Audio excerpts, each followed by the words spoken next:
भारत माता की जय। जय श्री राम। हम कौरवों के बारे में जानते हैं। विश्व विजयी ही नहीं थे वो, दसों दिशाओं को जीतने वाले कौरव। उनके अश्वमेध यज्ञ का घोड़ा रोकने वाला इस पृथ्वी ही नहीं, तीनों लोक में कोई नहीं था। एक से एक पराक्रमी, इच्छाधारी, मृत्युंजयी। जैसे महारथी कौरवी सेना के सेनापति थे। विजय को रोकना किसी के बस में नहीं था। यहां तक कि भगवान श्री कृष्ण भी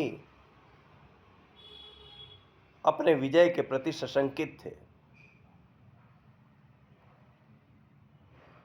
कौरव सेना के विश्व विजय अभियान में कुरुक्षेत्र में जब युद्ध स्थल पर सभी लोग आए, धर्म युद्ध का शंखनाद हुआ, कौरवों ने एक गलती कर दी। अभिमन्यु को, निरपराध अभिमन्यु को, अपने ही वंश को, अपने ही रक्त को घेर कर छल से मारा, वध किया। युद्ध धर्म का था। आज का युद्ध तो अधर्म के प्रचार प्रसार के लिए ही हो रहा है कि हम कितना अधर्म को प्रसार कर सकते हैं। मानव सभ्यता, संस्कृति, संस्कार में हम कितना व्यभिचार, स्वेच्छाचार, स्वतंत्र भोग का संस्कार हम इन युवाओं में भर सकते हैं। हम हजारों शकुनी पैदा कर रहे हैं, लेकिन एक अभिमन्यु पैदा करने की क्षमता आज हमारे भीतर नहीं है।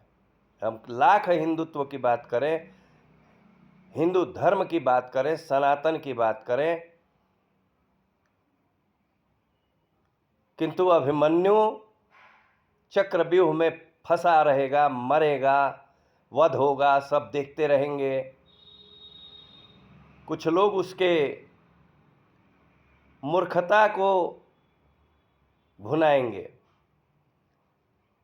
कुछ उसके शौर्य, पराक्रम, वीरता, बलिदान, त्याग का संसार में बखान करेंगे। एक बिहार में जवनिया गांव, जो वर्षों से बाढ़ ग्रस्त गांव, वैसे तो पूरा उत्तर प्रदेश में बाढ़ आती है, बहुत सी गांव बह गए। जिनके साथ क्या हुआ पता नहीं, वो लोग कहाँ चले गए ये भी नहीं पता। जवनिया गांव डूब गया। सबको पता है, सब समाज सेवी है, सब धर्मात्मा है, सब परोपकारी है, सब राजनेता हैं, समाज के मानवता के लिए ही काम कर रहे हैं। रात दिन उनका परिवार सहित उनके संतानें, बच्चे सब लगे हुए हैं समाज सेवा में। और उस जवनिया गांव के बारे में किसी ने कभी कोई लड़ाई नहीं लड़ी।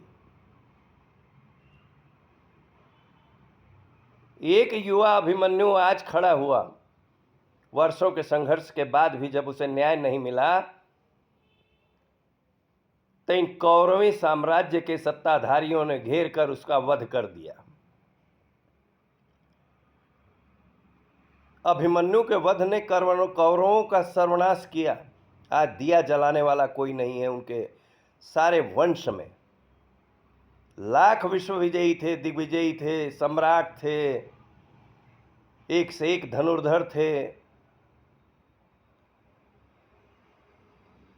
पर समय काल ने उन्हें मिट्टी में मिला दिया।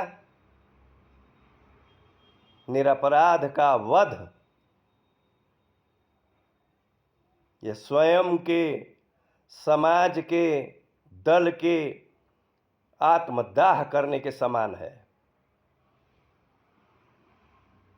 भरत तिवारी को न्याय धरती पर मिले या न मिले, पर अन्याय जरूर मिला। सर्वजातीय सर्वधर्मीय लोग आज उसके त्याग तप बलिदान के लिए आंसू बहा रहे हैं। लेकिन हमारे बीच कुछ दुर्योधन, दुशासन, शकुनी, जरासन, शिशुपाल बैठे हैं जो कृष्ण को भी गाली देते थे, तो भरत तिवारी को गाली न दे, ऐसा हो ही नहीं सकता। जहाँ धर्म है वहाँ अधर्म है, अधर्मी है। जहाँ पुण्य है वहाँ पापाचारी भी है। फिर भी संविधान का न्याय जो मिले, पर परमात्मा का न्याय, इसका कोई उत्तर नहीं है, कोई रोक नहीं सकता। इस संसार का कोई बलि नहीं है जो परमात्मा के न्याय को रोक दे।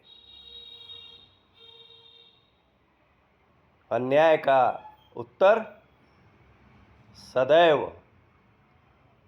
अकाल मृत्यु से मिला है और आगे मिलेगा।